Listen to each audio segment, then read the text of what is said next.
তো দেখো, কম সময়ের মধ্যে বেশি পরিমাণে প্রবলেম সলভ করা আমাদের সকলেরই পছন্দ। ঠিক তেমনভাবে VS কোডের মধ্যে একটা ফিচার্স আছে, তো সেটা সম্পর্কে আমরা এখন দেখব। তো এখানে দেখো আমাদের কিছু কোড আছে, যেখানে একটা H2 আছে আর কিছু P ট্যাগ আছে।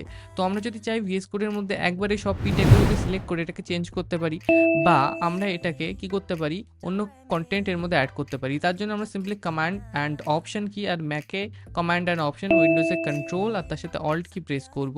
অ্যান্ড যদি আমরা এটাকে চেঞ্জ করে আই ট্যাগ করতে চাই বা বি ট্যাগ করতে চাই, সেটা করতে পারবো।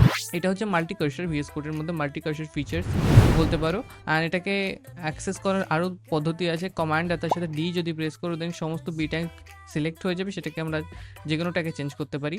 অ্যান্ড আর একটা পদ্ধতি যেটা আছে, আমরা কমান্ড তার সাথে অল্ট তার সাথে ক্লিক করবো, তো এইভাবে আমরা এটাকে অ্যাক্সেস করতে পারি। তো আই হোপ এই ছোট্ট ট্রিক্সটা তোমাদের সকলেরই কাজে লেগেছে, অ্যান্ড কাজে লাগলে অবশ্যই কমেন্টে বলতে পারো। Thanks for watching.